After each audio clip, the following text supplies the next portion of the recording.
Pero bueno, Muy bien. ahora ya estamos en comunicación telefónica con Carlos Raimundi, ex embajador argentino ante la OEA. Carlos, buen día. Franco y Malena te saludan desde los micrófonos de Trinchera. Buen día. Hola, ¿qué tal? Buen día, ¿cómo están? Muy bien. Con Carlos vamos a comentarle a la oyentada. Sí.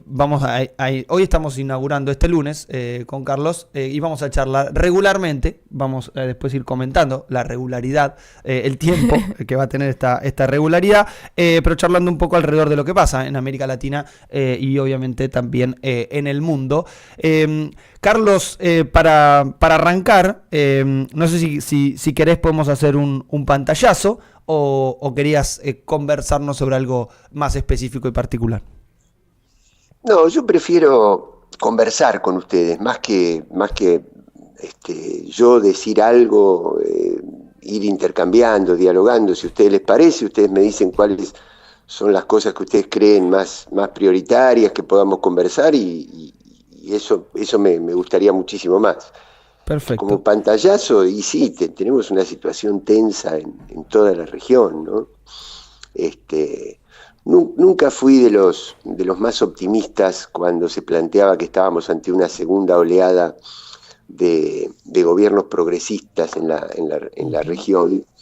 Progresistas por englobar una manera de decir, ¿no? Podría ser nacional populares, de izquierda, como cada uno prefiera llamarlo, pero estamos hablando de gobiernos que priorizan al pueblo por encima de los ricos, que creen que el Estado tiene un papel activo, protagónico, que luchamos contra la pobreza.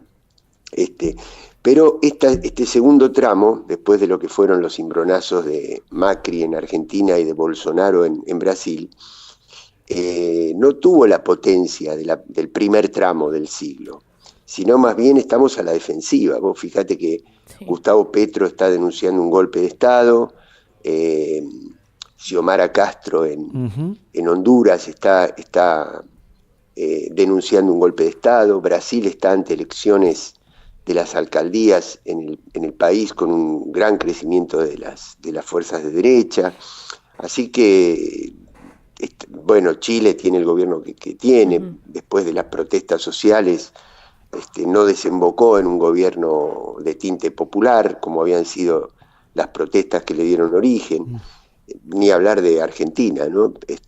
Que junto con Ecuador está desempeñando el papel de resquebrajar completamente la unidad latinoamericana. Así que la verdad estamos en un momento difícil donde hacen falta mucha unidad y mucho coraje, ¿no? Sí. Tal cual.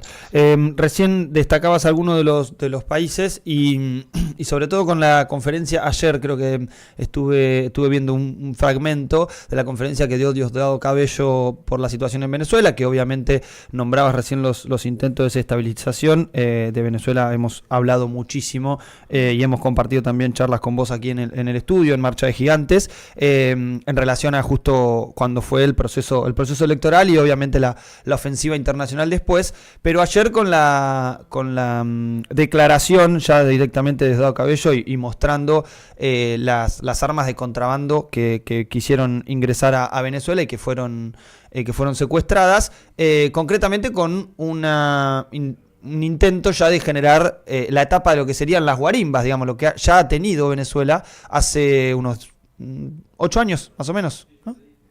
Sí, 2017.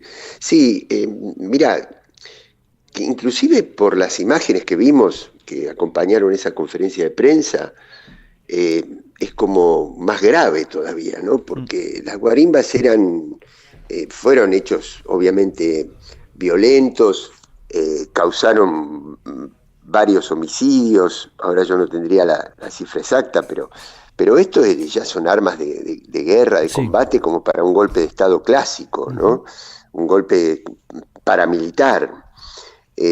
Así que sí, mira, lo que para no repetir cosas que hemos dicho hasta el cansancio, a mí lo que más me preocupa de todo esto es que frente a semejante cantidad de conspiraciones que estamos viendo, no tengamos unido el eje México, Venezuela, Colombia, Brasil.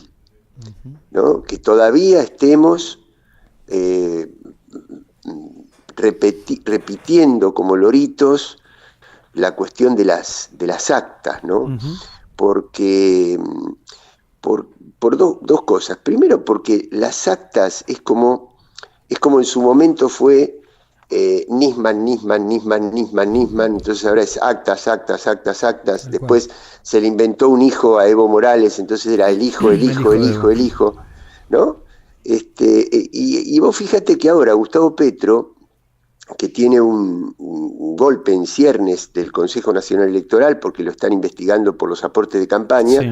yo le dijera, mire, presidente Petro, yo lo quiero mucho, lo respeto mucho, pero hasta que usted no me muestre la última factura de campaña, el Claro. último recibo de los aportes, recién ahí yo lo voy a acompañar en la lucha contra la derecha.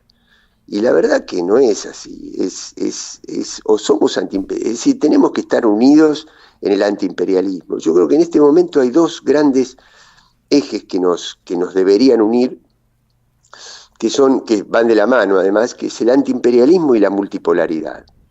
Es decir, impedir cualquier acción que nos limite en nuestra soberanía y trabajar para un mundo que no esté gobernado únicamente por 5 magnates, que es el eje del capitalismo financiero que ha derivado ya no en estados neoliberales, sino en la entrega del Estado a los grupos privados, ¿no? Entonces tenemos que trabajar en esos dos ejes, y por eso es necesario que todos estos países con gobiernos que no son neoliberales, pueden ser más a la izquierda, menos, pero no son neoliberales, eh, estemos juntos, ¿no? En lugar de estar sospechándonos o repitiendo las consignas de la derecha, teniendo en cuenta que una cosa que me enteré el otro día, que sinceramente no la sabía, que cuando se realiza la primera cumbre de las ultraderechas en Madrid, hace varios años, que se firma la Carta de Madrid, llamada por Santiago Abascal, de Vox,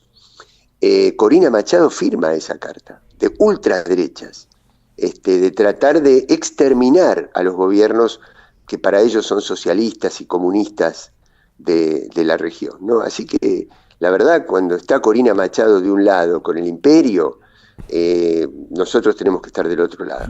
El concepto jaurechiano, que incluso plantea que cuando uno incluso no sabe bien de qué lugar ponerse, tiene que ver dónde están los enemigos para posicionarse del lado contrario. Sí, Algo que sirve como Eje. brújula, sobre todo. sí, sí. Carlos, recién nombraba la situación de Venezuela y obviamente el mapa continental, la unidad continental.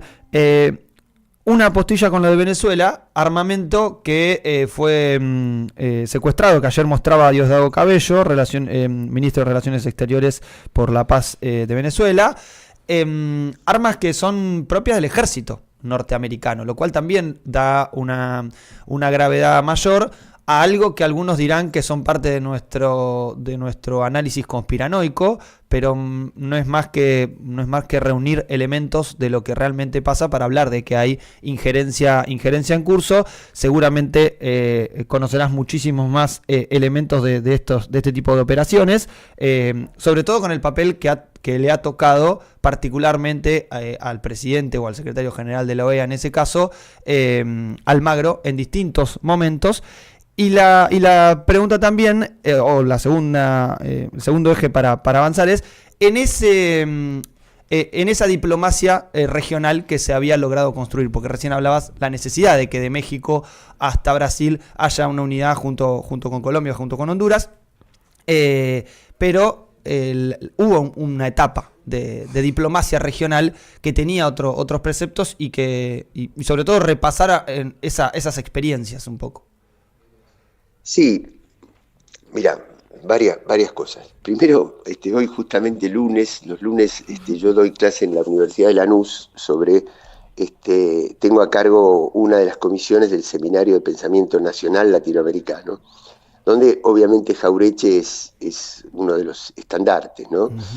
Y otra de los postulados así fundamentales de Jauretche es: yo ya sé lo que espero del gringo, que me va a comprar. El problema es el nuestro que se vende, ¿no? Sí. Así que el gran problema que tenemos también es el poder que han reconquistado las oligarquías locales, ¿no? Eso, número uno. Número dos, el tema de las armas. El tema de las armas es central desde todo punto de vista. En primer lugar, porque el capitalismo financiero está en crisis, sin duda está en crisis porque ha llegado a niveles desopilantes de concentración de riqueza, de problemas de contaminación ambiental, etcétera. Como ya no tiene, había llegado al límite territorial de capacidad de absorber mercados, se recostó ya no en un nuevo, porque siguiendo la teoría, las distintas teorías, no quiero hablar únicamente del marxismo, ¿no? Sobre la acumulación capitalista, siempre es necesaria una expansión territorial, ¿no? Por eso de las economías nacionales pasó al colonialismo, del colonialismo al imperialismo, y de allí a la globalización, ¿no? Pero llegado a ese límite, quedan dos caminos: o conquistar mercados en otros planetas, cosa que todavía no se puede hacer, o ver al interior del sistema cómo se reconquista un nivel alto de ganancia. Y este segundo camino es el del complejo militar industrial, el de la carrera armamentista. Por eso la multiplicación de los conflictos en el mundo. Ahora, hay armas que con el nivel que tienen en este momento las guerras en distintas regiones, Indo-Pacífico, Medio Oriente y Europa, le agrego África, hay armas que quedan en desuso, ¿no? Que quedan como retrasadas tecnológicamente. Bueno, esas son las armas que van a los grupos desestabilizadores, en este caso de América Latina, empezando por Haití y siguiendo por el avance narco en Ecuador, habiendo cambiado el mapa geopolítico de la distribución de drogas, y en este caso la desestabilización de Venezuela, que es un lugar fundamental. Y con relación a Almagro, que era el tercer punto, Almagro responde a Miami, ni siquiera te diría, por lo que yo conozco, por la experiencia que yo tuve, ni siquiera responde al Departamento de Estado. Era mucho más cercano a la política exterior federal, del gobierno federal de los Estados Unidos en la etapa de Trump. En la etapa de Biden ya no era tanta su dependencia del Departamento de Estado, sino del acuerdo demócrata-republicano entre Marcos Rubio y Bob Menéndez, los invertí, en Miami. Eso es lo que representa Almagro. Y por eso no se puede esperar absolutamente nada ni de él, ni de la OEA y demás.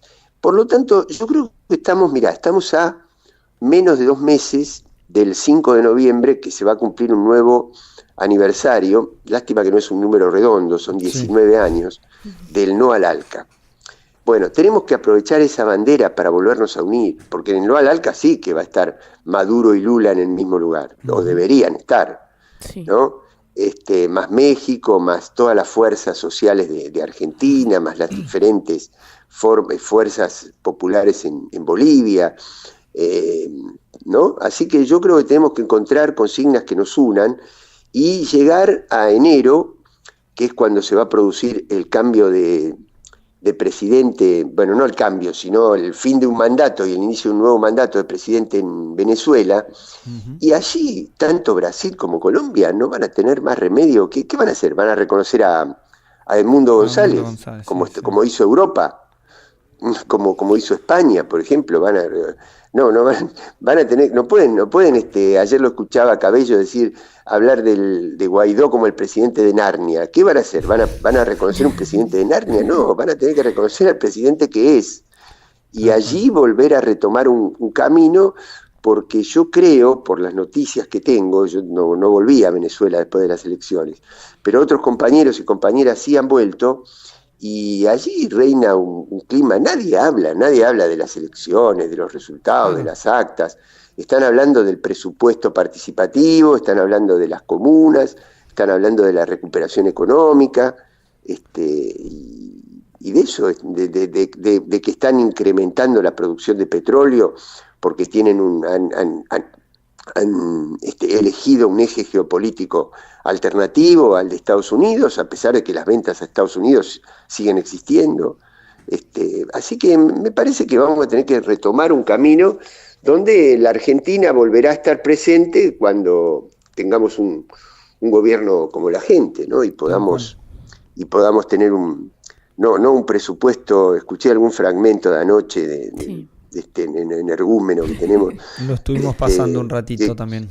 Que preanuncia un presupuesto revolucionario, no sé, un presupuesto ya que no genere riqueza ni bienestar en nadie, y entonces la Argentina retomará el camino, ¿no?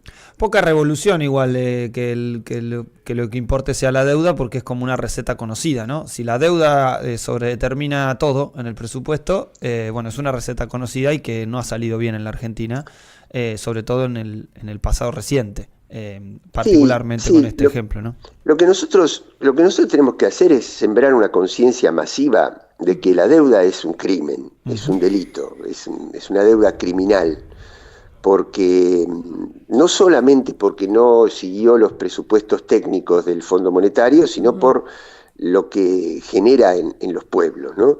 Entonces, vamos a tener que salir de ese sistema de instituciones internacionales, ¿no? Hay que salir de ese sistema, porque además con el RIGI, que vendría a ser una especie de complemento de la deuda, porque es garantizar que, como vos no podés pagar la deuda, por las características que tiene la deuda y por las políticas recesivas que te impiden la generación de divisas, le pagás con activos, y esos activos son las empresas nacionales. Cuando nosotros recuperemos empresas nacionales, van a venir los juicios internacionales. Como pasó con YPF, entonces, el ejemplo actual, digamos.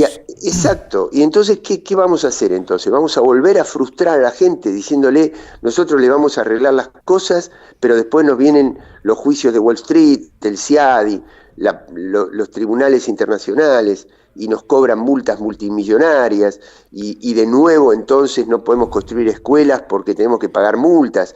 No, hay que salir de cuajo de este sistema e insertarse en el esquema BRICS, en el esquema asiático. No queda otra alternativa, ¿no? Tal cual.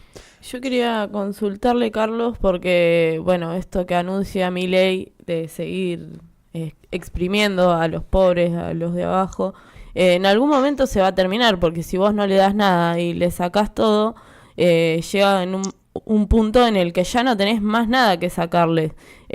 ¿Cómo podés llegar a hacer eso? Seguramente ya ha pasado en la historia, pero ¿cómo crees que lo llevará Milei? Sí, mira, es delicado, no es sencillo. ¿Por qué? Porque si bien es cierto que ha pasado en otras etapas, lo inédito de esta etapa es el nivel de fragmentación de la sociedad. Y cuando vos vas acumulando frustraciones, vas como naturalizando a la pobreza en sectores donde antes no estaba naturalizada la pobreza. Entonces eso te merma la posibilidad de reacción, de organización y de reacción, ¿no? Entonces tenemos que impedir que se naturalice eso, impedir que la gente no solo pierda derechos, porque hay una cosa que es más grave todavía que perder derechos, que es creer que está bien perder derechos. Es lo ¿no? que toca. Entonces, como la resignación, digamos. ¿Qué es lo que toca? Como la resignación de la etapa o la desazón, sobre todo en este presente. Claro. Entonces tenemos que luchar mucho contra eso. Ahora, después, cada sector de la sociedad va adquiriendo conciencia y hartazgo gradualmente, es decir, no todos al mismo tiempo, hasta que quizás se encienda una mecha. El otro día pasó en Santa Fe, digamos, un ataque muy fuerte contra las instituciones por la reforma previsional de la provincia. Sí. Bueno, eso puede pasar, se puede reiterar, y en paralelo a ese camino del pueblo, que no es homogéneo, que no es lineal, que no es parejo, tiene que ir la reestructuración de nuestro movimiento nacional y popular, ¿no? Con vertientes en los movimientos sociales, en los movimientos sindicales, en la política, en gobernadores, porque después vos podés llegar a tener o un movimiento nacional muy organizado, pero sin base social, o una base social muy movilizada, pero sin organización política. Entonces son dos caminos que tenemos que seguir recorriendo en paralelo, que es un poco lo que nos tiene las 24 horas ocupado, ¿no? La reorganización del movimiento nacional sin poner por delante problemas secundarios, ¿no? Es decir, cuando hay temas ideológicos, es decir, yo hay gente del movimiento peronista con el que tengo diferencias ideológicas muy profundas. Segurísimo. ¿No? Sí. Ahí sí hay que poner. Ahora, donde no las diferencias no son ideológicas, sino de celos personales, no, a eso hay que pasarle por encima y hay que construir, ahí sí que hay que construir unidad, porque si no podemos terminar como Podemos en España, como la desaparición, la dilución de Podemos en España, o como el conflicto Arce-Evo en Bolivia. Si uno escala el conflicto, y porque el otro me hizo tal cosa, yo le voy a hacer el doble, terminamos así y termina ahí sí gobernando la derecha, pero por culpa nuestra, ¿no? Entonces eso es un error que no podemos repetir.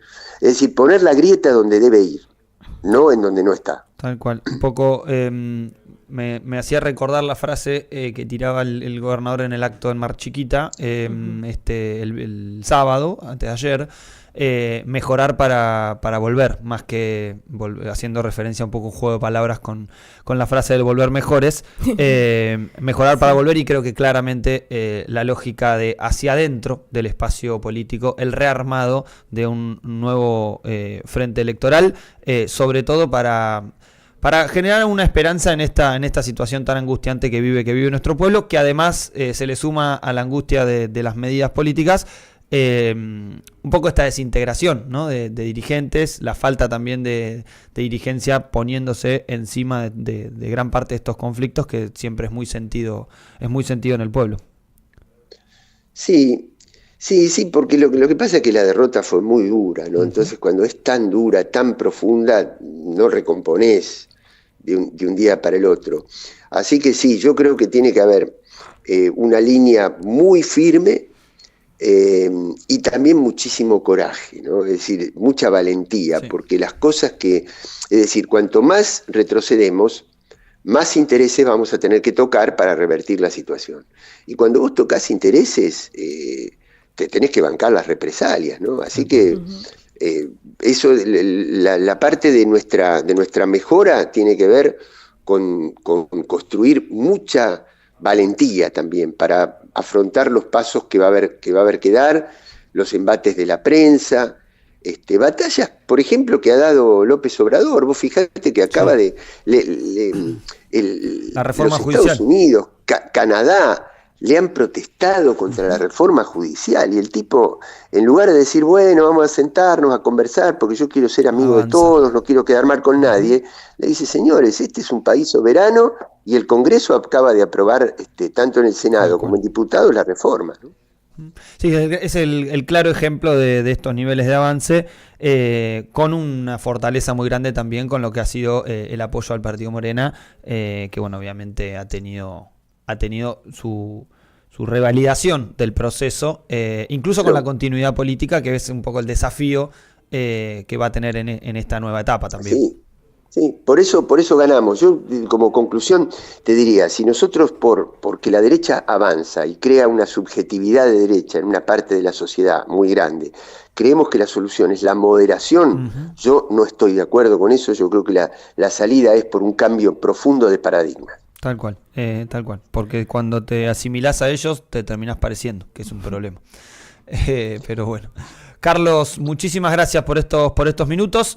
Obviamente que vamos a estar conversando más adelante, seguramente sobre otros temas de la actualidad nuestroamericana y de lo que pasa en el mundo, que siempre es necesario hacer el punteo correspondiente para entender por qué pasa lo que pasa acá en Argentina. Muchas gracias. Gracias a ustedes y felicitaciones. Yo la verdad que lo hago con un gran cariño, porque no solamente por la radio, sino por todo el proyecto que ustedes representan por los valores que implica el cooperativismo, la actividad que ustedes hacen mucho más allá del periodismo estrictamente. Así que muchísimas gracias. Gracias, Carlos. Un inmenso abrazo. Nos estamos viendo pronto. Pasaba Carlos Raimundi. Dentro de poco le vamos a decir colega. Sí. Porque esta es una primera participación. Sí. Y según nuestro estatuto, creo que son 20 y pico, ¿no? Qué bien. Sí. Qué bueno estar acá para poder aprender de estas personas que tienen tanto para dar y tanto para enseñar, como Rashid.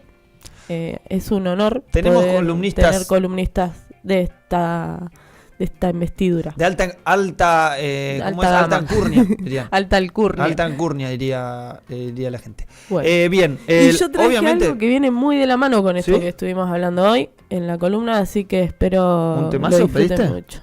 ¿Un temazo? No. No, la columna. Ya te estás anticipando. Me estoy anticipando porque es un personaje que les gusta a muchas personas, y cuando hice mi primer columna me dijeron, tenés que hacer de tal persona. Y bueno. O sea, cuando hiciste Disépolo te pidieron esta. Sí.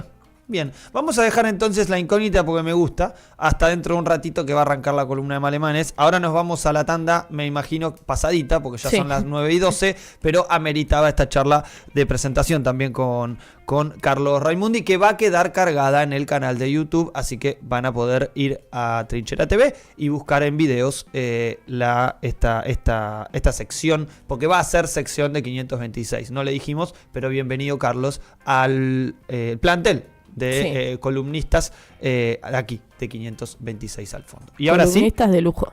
muchos saludos a toda la oyentada que está comentando, a Alejandra, Tato, a Alicia, Carmen, a Guada, a todos. ¿A quién más? ¿Tato? Carmen. Tato está como proveeduría soberana, pero es Tato. Le mandamos un fuerte abrazo también. Guadalupe también andaba A Guada, por a ahí. todos los que están de ahí. Y vamos, porque lo indica la cintura de Orteguita, ya no solamente Orne Fabro, que nos hace la seña de TTTT de tanda. Bien. Desde sus estudios ubicados en Comunidad Ferroviaria a metros de la estación